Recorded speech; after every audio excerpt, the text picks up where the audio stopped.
Hi, everyone. Welcome to today's Career Chats. I'm Krista Harmon, a workforce development consultant with the Kent Intermediate School District in Grand Rapids, Michigan. And I am so happy to have Olivia Drake with us today. She is a sterile processing technician, and she's going to share her journey with us. Welcome, Olivia. Hi. So, Olivia, one thing we love to start with in Career Chats is taking you back to high school level. And when you were 16 or 17, did you think you'd grow up to be a sterile processing technician? Tell us about your journey. I did not know what I wanted to do. I thought maybe accountant. I had no idea really. And I think that was part of my journey in getting here was I had no clue what I wanted. And I knew, I was a pretty good student and I felt like I was good at a lot of things, which is a good problem to have. And I think a lot of students probably feel that way. And I knew the one thing I didn't want to do was start college and take on that debt without being sure what I wanted. So at 16, 17, I was way too young to know truly what I wanted. I was too nervous to take on that debt. So I just started working other jobs and I tried to figure out what I liked. As a teen, I worked at Meijer. Once I got out of high school, I used to clean evicted apartments. I started working at a printing company. And then I kind of thought, I've experienced a few things. I just want to work for a larger company. I want to work for somewhere, that I hear a lot of good things about. And that's when it was then Spectrum Health, but now Corewell Health. So I started looking at jobs for them. I specifically was attracted just to the hospital system because I've always heard amazing things about it and people who've worked there. And I was kind of pulling from my past jobs, what I enjoyed about them, what I didn't. And I knew I really liked detail oriented. I liked things a little faster paced to make the day go by. And I saw sterile processing tech. And I'm like, I don't know what that is, but I looked at the job description, detail orientation, fast paced. Okay, I'm interested. And I looked it up. I had no idea about the role itself. And I'm so happy I got it. I've been doing this for over 3.5 years now. But well, I love it. Yeah. I want to point out a few things, even from your early part of your story, Olivia. First of all, I love the fact that you didn't feel the social pressure to rush right into college, knowing that you didn't know what you wanted and you didn't want to waste the money. I think that's so mature of you.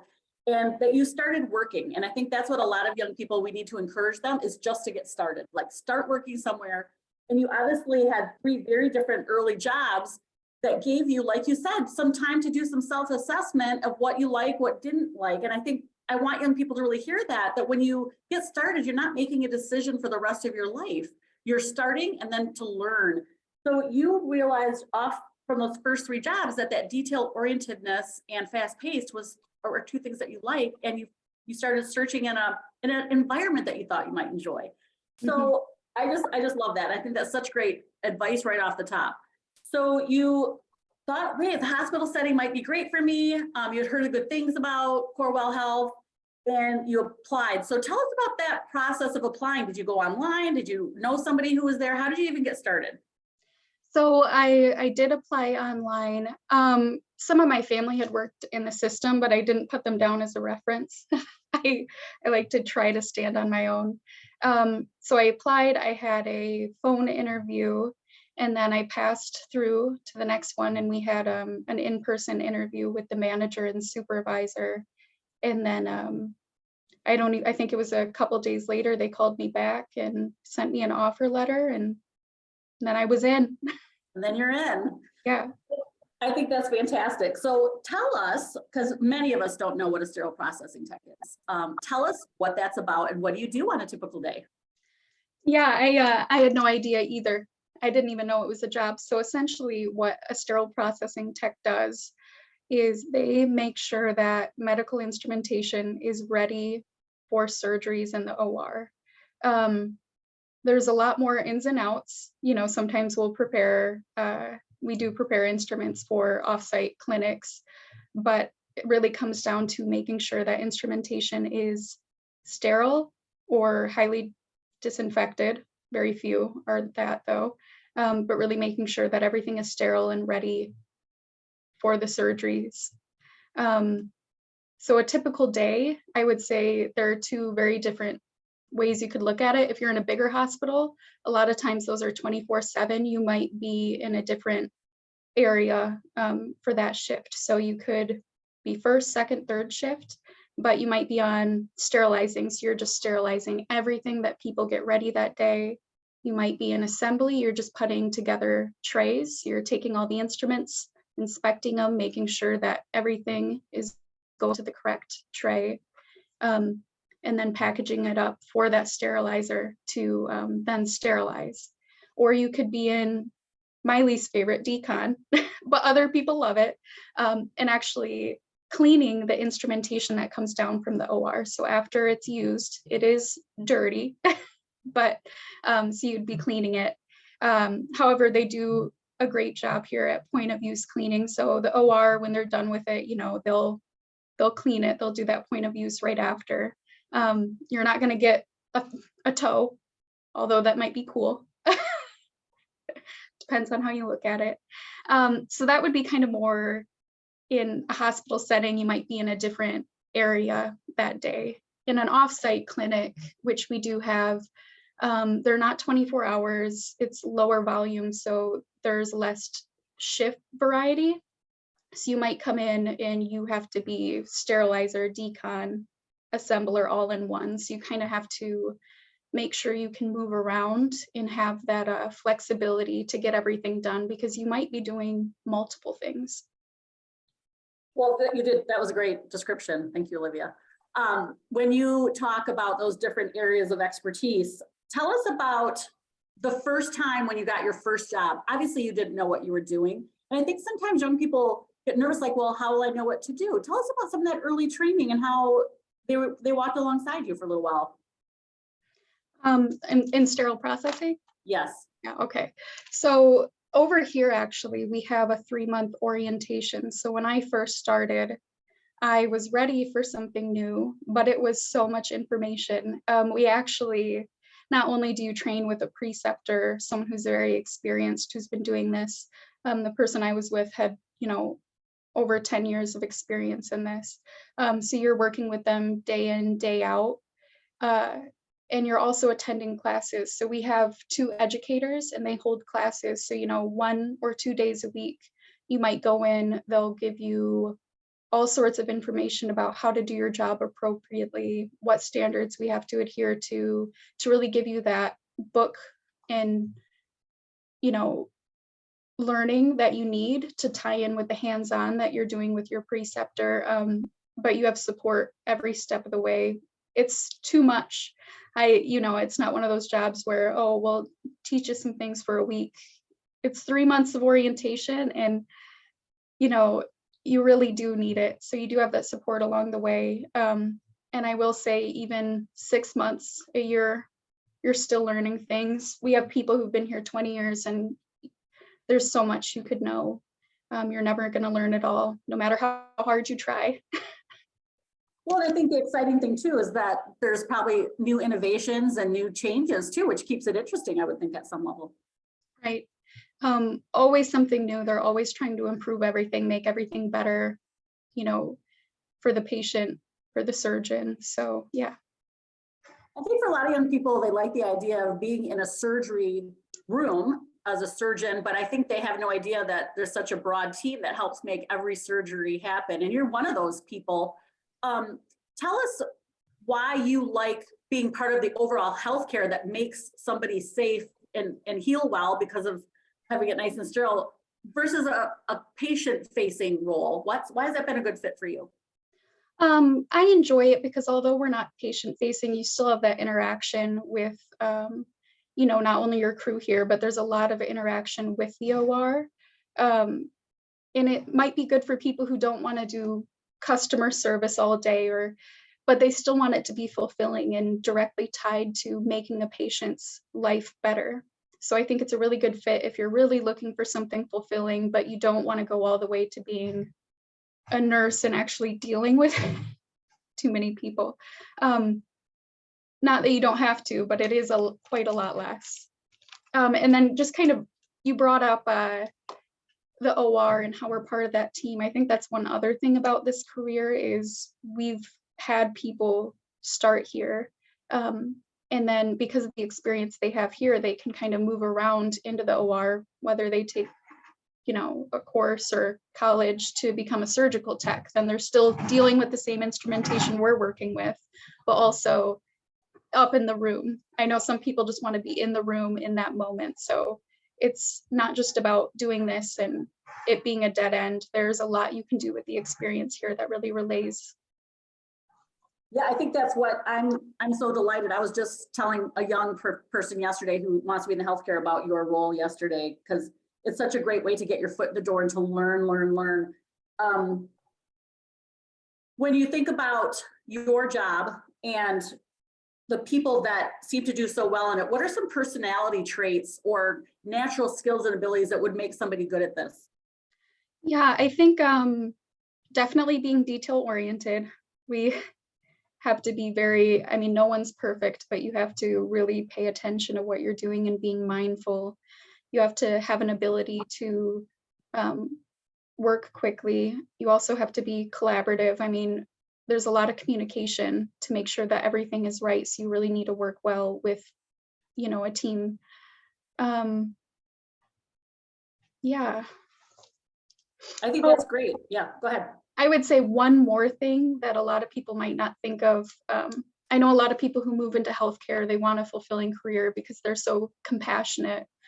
I think one part that people don't realize is that you do have to extend that compassion to yourself, because you're going to make a mistake. Not everyone's perfect. And I think that people who hold themselves to too high of a standard, they need to turn that on themselves. Otherwise, I see people kind of shut down after they make a mistake. They're so horrified that they did something wrong that could have affected the patient. So I think really offering that compassion yourself, keeping that open outlook and just thinking, how can I prevent this in the future? I love that, Olivia. Thank you so much for helping young people understand that that's part of work, is that you're going to make mistakes, but you got to forgive yourself and just always keep learning and doing better. So help us understand what kind of qualifications are needed to get our foot into the world of sterile processing. And you mentioned this 3-month orientation. Is that the training path then, or are there other ways to get there? So that is one training path that we have here at Corewell, at least. One other path is schooling. So you can get a degree, or you can attend college for this. I know Dorsey College has a program that we work with to really get that knowledge. I think it looks really great on your resume. When I see someone who has schooling in sterile processing, that's who I'm extremely interested in. Not that we do take in entry-level people without experience, but I think that really puts you toward the top of the list. But it's not the end all be all. Yeah, and I think for young people to understand that you can get into Corewell Health through even nutrition as a 16-year-old to get your foot in. And then this is another role that you could get in, that you don't have to go through that formal training direction. But if you do, if you're already working at Corewell, they have tuition reimbursement. What kind of other benefits would you like everyone to know about why working for that kind of organization is such a great fit? I will say, yeah, tuition reimbursement. They offer a lot of classes, like LinkedIn Learning has really great courses, and that's for everyone here in Corewell. You have access to those, and there's really great stuff on there. They really support you with, anything you do want to do and grow in the career. They help you with it. They have access to, any specific group you're in. I know I've attended some of the women's growth development seminars they've had. It's really a way of identifying who wants to achieve more, and then we'll help you get there, which I have experienced. Yeah, I love that you're taking that extra just way to grow yourself too by being part of those discussions too. That's fantastic. Someone in the chat just wanted us to help clarify. So when you go off to Dorsey, for example, is that a degree or a certification? What do we know about that? So Dorsey is a degree. There are certifications. So when you get in the system, at least here, you need to get a certified sterile processing, you need to get that certification within 18 months of hire, but we allow you time to actually become eligible, and we kind of help you get prepared. And that's one thing that our classes, I said that book learning, part of that is really to prep you for when you do have to get your certification. So I think a lot of people think, oh, I'm required to be certified. Yes, eventually within 18 months, but we are going to help you get there. Yeah, that's important, that you don't need that prerequisite. I mean, I think that's what's important for young people to know, is that they can get this job without having that experience or schooling. So when you did that 3-month orientation, Olivia, then did you sit for that certification and receive that? Yeah, I probably took it about a few months later because there was so much. I mean, at that 3 months, you're prepared, but you need to, I really took that extra time, a few more months on the job before I felt like I can do this. I've got it. Our educators provided me the textbook for it, and I got it first try. Yeah, good for you. And this part, do you have to do continuing credits then? Will you have to be recertified after a certain amount of time? Yeah, we have 2 main certification bodies. So one, you recertify every year. That doesn't mean you take the test again. You just keep up about 12 continuing education credits. Another one is a 5-year one, so you recertify every 5 years. Similar amount of credits, but you just do them all at once at the 5-year mark. One thing that helps, at least with those, is we do hold in-services during work time that you could get credits for. You might not get all of them from there, but we do offer those throughout the year. Yeah, I think that's important for young people to know, that when you're in a professional position where you need a license or certifications, that oftentimes the employer will provide the opportunity for you to participate and help you earn those. So Corewell Health offers those in-services for you to get those credits you need to be recertified. So that's great. Tell us about the favorite part of your job, Olivia, and what are some of the bigger challenges for you? We like to give the nitty-gritty on both ends here. Yeah, my favorite part is when we have a day, everything goes well, we get everything to the OR. I feel like we just accomplished so much, especially if it's a hectic day and we get everything, no quality issues. That makes me really happy. I think the struggle and most stressful part might be when there are a lot of added cases. You have needs that you weren't expecting. So you're trying to achieve everything. Maybe you get through almost the whole day and then a huge error or a huge quality issue, and it just, it happens, but it still gets to you every time. Like, I work so hard, we all work so hard. So I do think, when there's a lot going on, it can be stressful. And then if you don't get a perfect day, sometimes it hits you. Yeah, I could see that with the quality, like you say, to know that maybe something wasn't done right and it could have impacted a patient, that would be hard. But like you say, it's probably most of the time, majority of the time, everything's perfect. But it sounds like you're a person of excellence. It's going to be, making sure you want to do the best. Mm-hmm.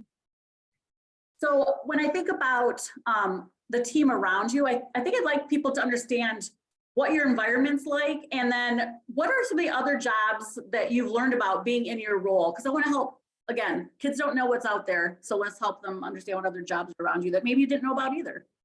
Right.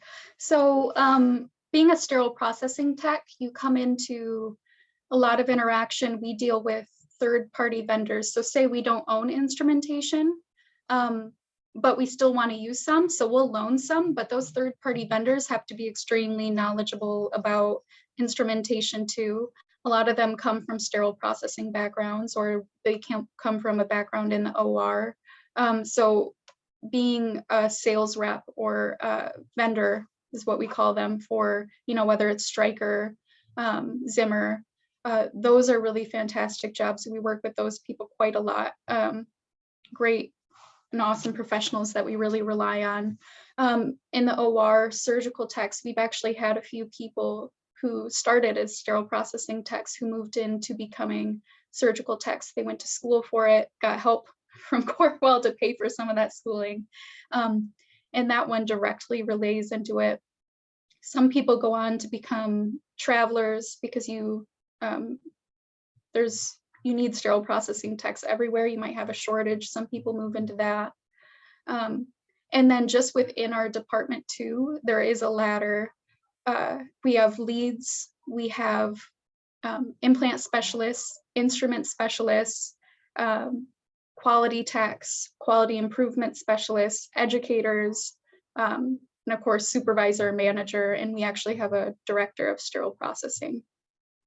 So there's a lot of areas to move into, a lot of areas where if you want to take on more responsibility, you can move into. I will say, I don't know that every hospital is that well supported with all those different roles, but I just know what we have. Well, it's wonderful to hear so many other roles around you. And just to help young people understand, a traveler is almost like a substitute teacher, right? You're filling in some holes at a different place. And it's my understanding that the pay is a little higher because you are switching spots. Do you know much about the traveler position? Yeah, we use them from time to time. We've got a couple right now. So for traveling, you really want to make sure you get a good foundation first before moving on to that. You wouldn't want a nurse who has only been doing it for 6 months. So once you get a good foundation somewhere, you could look into traveling. And what they'll have you come in and do is they just want someone, they could say, this is what we needed to do and start at the ground running. But yes, the pay is higher because not only are you getting, your base pay for it, but you're also getting a stipend. So a lot of that is tax-free. And you get, some of them can be significant. If you really have a shortage, you can't do a surgery without sterile instruments. So some areas are willing to pay top dollar to get a medical professional in there right away. I think, it's great, especially for people who are very young. Maybe not so much for people with kids, families, dogs, but yeah, once you get a little bit of experience, it's a fantastic thing to do, and it really supports shortages that we experience throughout the country. There is a little bit more, there's a bit of a market to it. Sometimes will be good. There's not many contracts open. Sometimes there's overflowing with contracts. So I think that's just one thing to keep in mind with being a traveler is it's not guaranteed. Thank you. What kind of schedule do you work? Is it a kind of a 9 to 5? Are you doing a third shift? Tell us about that. Yeah, I'm currently working about a 3 to 11:30. I'm predominantly, I've always been on second shift, but at the bigger hospitals, we have 3 shifts, a 7 to 3, 3 to 11, and 11 p.m. to 7. At our surgery sites, they tend to be open from about, 6 to 9. So they might have a couple different shifts within there. I will say it's a little bit harder to get on first shift just because everyone wants it. And we kind of look internally at who we want to move into that shift. So you might have to do your time on second or third shift for a couple years before you would ever move on to the first. How does that fit your lifestyle, Olivia? I really like it. That's one other thing I was looking at. I knew I wanted second shift. I think a lot of people, they're either born third shifters or first shifters, not as many like second, but I really like having all that, the sun in the winter. When you come in on first shift, you come in when it's dark and you leave and it's just about getting dark, the sun's setting. So I think that's one thing I really enjoy about it. You could go to appointments during the day. You don't have to worry about scheduling a day off. So it works for me. That's great.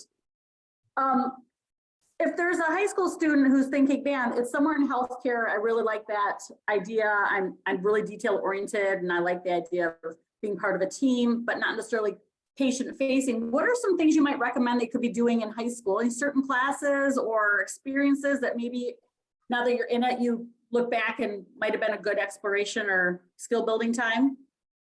Yeah, I mean, anything, obviously, anything in science like biology. I know some schools have certain healthcare pathways like medical terminology.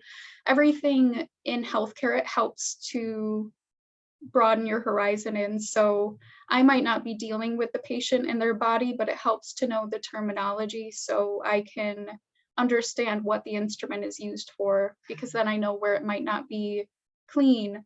I know how it might come apart, or, oh, this surgery is scheduled. I know they're probably going to need these instruments based on what they're going to do to the body. So I think anything where you can broaden your horizon, specifically in healthcare, is really going to be great. And that's why we're so delighted to have you for sure today to give some of that insight. So you've been there for 3.5 years and you obviously enjoy your job. It's great to see you smiling so much talking about it. From all the things that you've learned, Olivia, is there somewhere you see your path going, or do you see yourself kind of moving up within your own department? Like, where do you see your future? So yeah, I really wanted to explore just the tech a lot, because that's where a lot of people would start out. But I actually, so 3.5 years ago, I started as a tech on second shift. And then there was an opening after I did that for about a year. You know, I went in for my annual performance evaluation and said, you know, what can I do to get more? What can I do to get more responsibility? So there was a team lead position open. And of course, I just said, what can I do for more responsibility? So they looked to me, and I was able to be promoted into that role. And then about a year or so after being lead, they kind of changed how the leadership looked and added more of these support roles, and they were looking for a supervisor.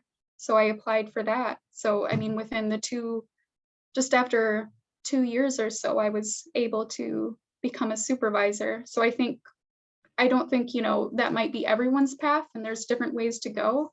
But I think really when you start anywhere, no matter how entry level it is, really think about where you could be going and try to display those values and really speak to leadership about getting to where you want, because that's what I tried to do, and it worked out well for me.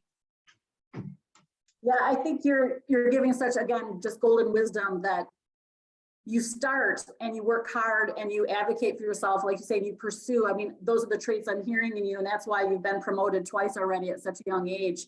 And for young people to understand, this is how career paths work. You don't step into something with all the bells and whistles right away, that you have to do your time. And this sounds like such a great fit for you at the beginning of your career. And now you've already, like I said, in just these few short years, been promoted to leadership. That's fantastic.